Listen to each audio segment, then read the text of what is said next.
Ever wondered how people kept food fresh before electricity? Back in medieval times, they couldn't just pop leftovers in the fridge or order takeout when the pantry was empty. They had to get creative, really creative. Some of their methods were brilliant, others were bizarre, and a few were downright hilarious. And nowhere was this creativity more evident than in the medieval kitchens. These wild and busy places were nothing like our sparkly clean ones today. Instead of fridges, they had dangling meats, herbs hanging everywhere, and more salt than a pretzel factory. The kitchen was the heart of any medieval home, always smoky, warm, and filled with interesting smells. These kitchens stored the basics: preserved meats, dried veggies, and tons of bread. The funny thing is, they didn't have any of our modern must-haves. Imagine trying to explain ketchup to a medieval cook. They had to start storing food as soon as spring arrived because winter was no joke, and trust me, they couldn't exactly order pizza when times got tough. Speaking of storing food, it all began with salt.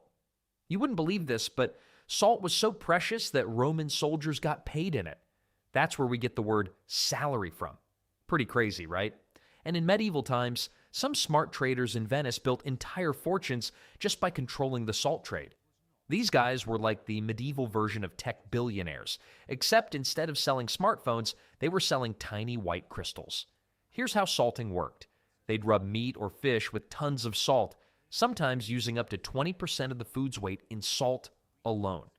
The meat would then shrivel up like a raisin in the sun, but that was exactly what they wanted. The salt basically turned the food into a medieval version of beef jerky. One recipe from a 13th century kitchen said to salt the meat until it looks like it's covered in snow, which honestly sounds like my cooking when I accidentally knock over the salt shaker. The coolest part? They found ways to salt practically everything. Fish got packed in barrels with layers of salt, kind of like a really unappetizing lasagna. Pork became ham and bacon. Even vegetables got in on the action. They made sauerkraut by salting cabbage until it fermented. Medieval doctors actually thought all this salt was good for you. Bet they'd have a heart attack if they saw our modern health guidelines. But there was a huge problem with relying on salt. It was expensive. A pound of salt could cost a week's wages for a regular worker. My favorite story is about a medieval French village that traded an entire flock of sheep just for enough salt to last the winter. But when salt was hard to come by, medieval folks turned their kitchens into smokehouses. And I mean that literally. The entire room would be filled with so much smoke that if a medieval cook walked into a modern BBQ joint, they'd probably feel right at home. Except medieval kitchens didn't have those fancy exhaust fans we use today, which meant everyone probably smelled like smoked bacon 24/7. Not that anyone was complaining. Smelling like bacon beats smelling like, well, whatever else people smelled like in medieval times. The smoking process was actually pretty genius. They'd hang meat or fish high up in special chimneys or in the kitchen rafters where the smoke from cooking fires would slowly work its magic. The best woods for smoking were oak, apple, and cherry, each adding its own special flavor. One medieval German cookbook even listed specific wood types for different meats: oak for beef, apple for pork, and cherry for poultry. Talk about being picky with your smoke. Fun fact, archaeologists found a perfectly preserved smokehouse from 1375 in London. And guess what? The ceiling beams still smelled like smoke even after 600 years. These guys really knew what they were doing. The smoke didn't just make food taste good, it created a protective layer that kept bugs and bacteria away. It's like they invented an all-natural food force field. But smoking wasn't just for meat. They smoked cheese too, which helped it last way longer. Some of today's most famous cheeses, like smoked Gouda, started as medieval preservation techniques. They even smoked grains to keep them from getting moldy, though I bet that made for some interesting tasting bread. My favorite discovery was that they sometimes smoked eggs.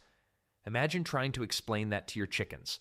Sorry girls, but your eggs are going to smell like a campfire. The really fancy medieval homes had separate smokehouses, complete with different levels for different foods. The top level was for lighter smoking, like fish, the middle for medium smoking, like pork, and the bottom near the fire was for heavy smoking, like beef.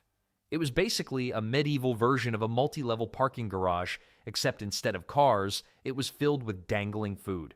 But what happened when smoking wasn't enough? Well, that's when medieval folks turned to nature's freezer. And trust me, they got pretty creative with snow and ice. because deep underground cellars were like the medieval version of a Frigidaire.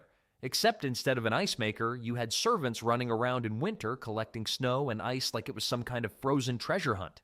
The really wealthy nobles had special buildings called ice houses. These weren't your average garden sheds. They were more like underground ice bunkers. The biggest one ever found was at Hampton Court Palace. And get this, it could hold 75 tons of ice. That's enough to make slushies for an entire medieval army. The ice houses were built kind of like upside-down ice cream cones, dug deep into the ground with super thick walls.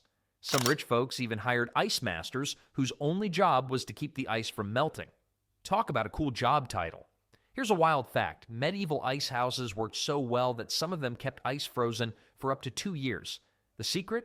They packed sawdust between layers of ice, which worked like a medieval version of insulation, and you thought your cooler at the beach was impressive, but what if you weren't rich enough to have your own personal ice fortress? Well, that's where caves and stone cellars came in handy.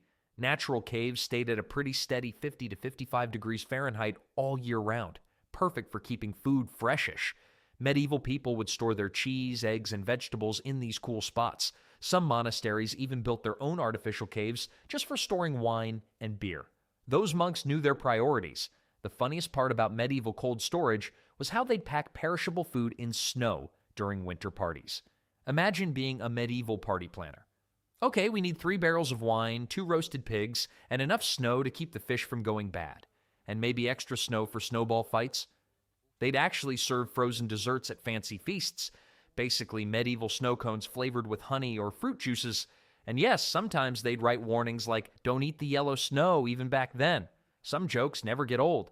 But winter doesn't last forever unless you're living in medieval Iceland, and eventually all that lovely ice would melt away. That's when medieval folks had to turn to their backup plan, drying everything in sight. And when I say everything, I mean everything. Medieval people turned food drying into an art form. They dried absolutely everything that didn't run away first. Meat became jerky, grapes turned into raisins, and plums transformed into prunes. They'd string up fruits and vegetables on long ropes, hanging them from their rafters like medieval Christmas decorations.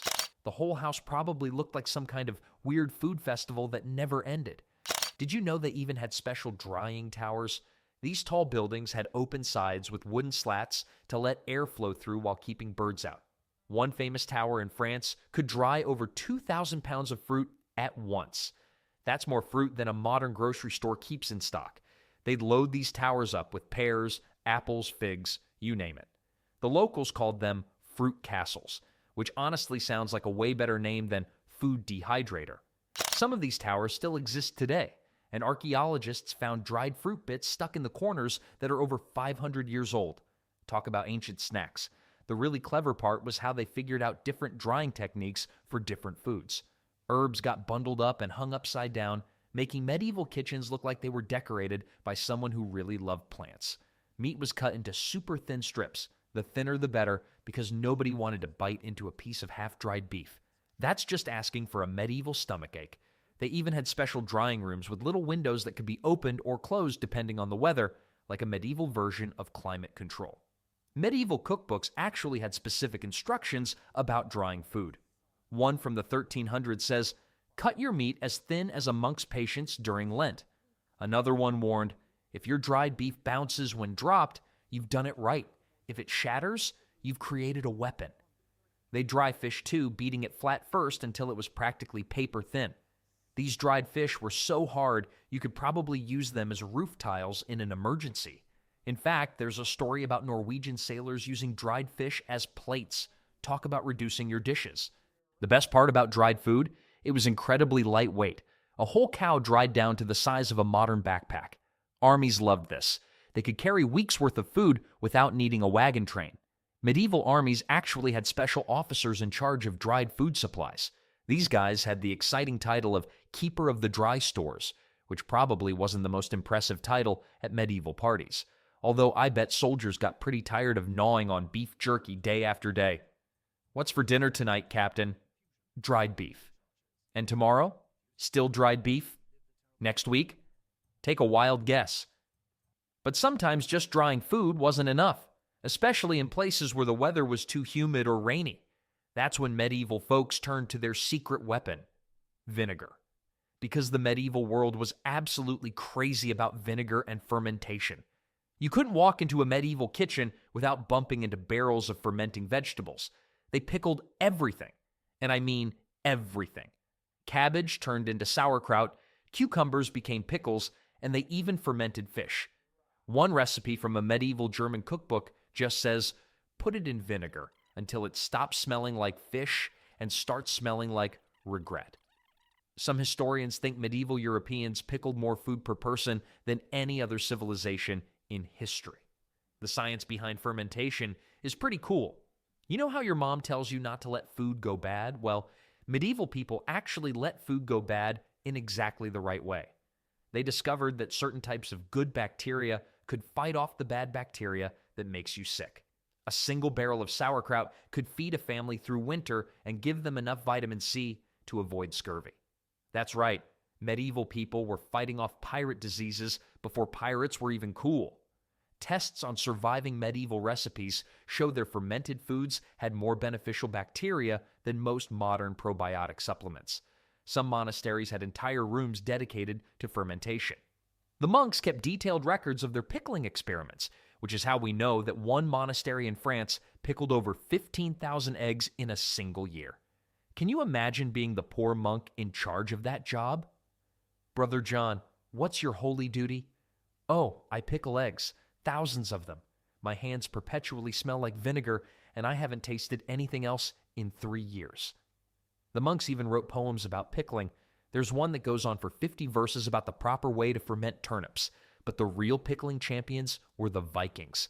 These guys took fermentation to a whole new level. They made something called lutefisk, fermented fish soaked in lye until it became jelly-like. Yes, you read that right. They deliberately turned perfectly good fish into fish jelly. Even better, they considered it a delicacy. There's an old Norse saying that translates to, "A brave man fears many things, but only a fool fears not the lutefisk." Archaeological digs have found Viking fermentation barrels that still contain traces of fish after 1,000 years, though thankfully nobody's tried to taste them. The best part about fermented foods? They actually got better with age, unlike that sandwich you forgot in your backpack. Some medieval noble families had barrels of pickled vegetables that they passed down through generations like family heirlooms. Here, son, I pass to you this sacred barrel of pickled turnips. It was your great-grandfather's dying wish that you continue adding vinegar to it. One barrel of pickled cabbage found in an English castle had been continuously maintained for over 40 years. They also used fermentation to make medicine. Got a headache? Try some fermented cabbage juice? Upset stomach? Here's some pickled radish. Medieval doctors prescribed fermented foods for everything from the common cold to broken bones. I guess when all you have is a barrel of pickles, everything looks like a pickling problem. One medieval hospital went through over 50 gallons of fermented vegetable juice every month, though whether this helped the patients or just gave them something else to complain about is still debated. But if you wanted to preserve something really special, something that needed to last for years, there was an even sweeter option: honey. And the coolest thing about it? It never goes bad. Never. Scientists once found 3,000-year-old honey in Egyptian tombs that was still perfectly good to eat, though maybe don't go raiding ancient tombs for a midnight snack.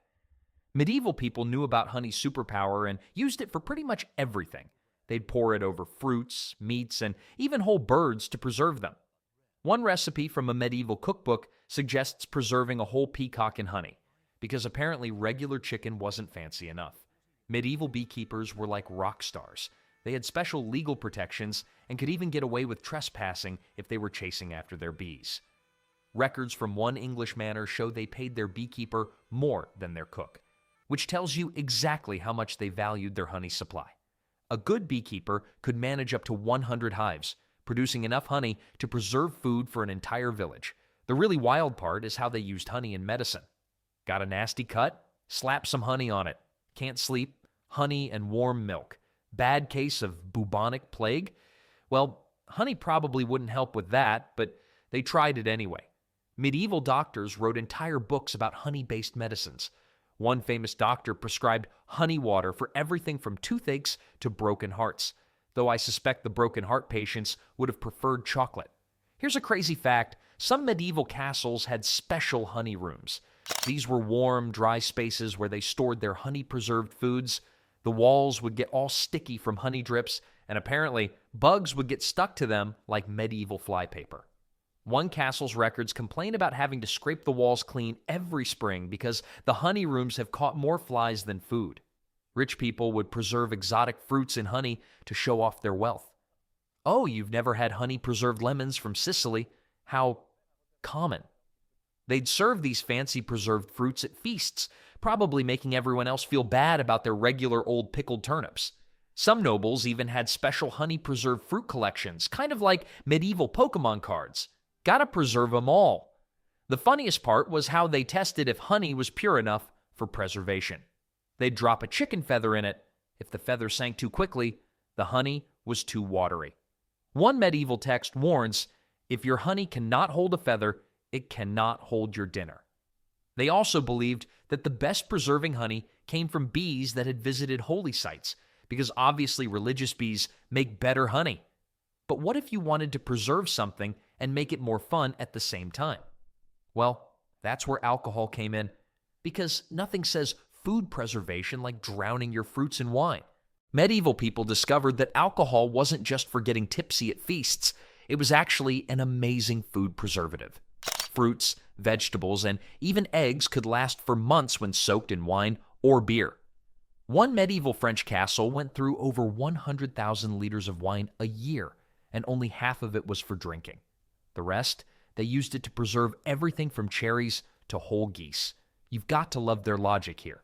This wine keeps us feeling good. Maybe it'll keep our food feeling good too. And you know what? They were absolutely right. The alcohol killed off bacteria and kept food from spoiling. Some medieval monasteries had entire cellars dedicated to alcohol-preserved foods. The monks would spend their days preserving fruits and wine and then writing poetry about it. Talk about living your best medieval life. The most popular preserved treats were drunken fruits. Basically, medieval cocktail garnishes. They'd soak plums, cherries, and peaches in spiced wine until they turned into boozy little flavor bombs. One recipe warns, these fruits will make you twice as merry as regular fruits. They even preserved meat in alcohol, though that was probably more about desperation than taste. Nothing says we're running out of options, quite like a chicken floating in a barrel of beer. Here's a weird one. They preserved eggs in alcohol.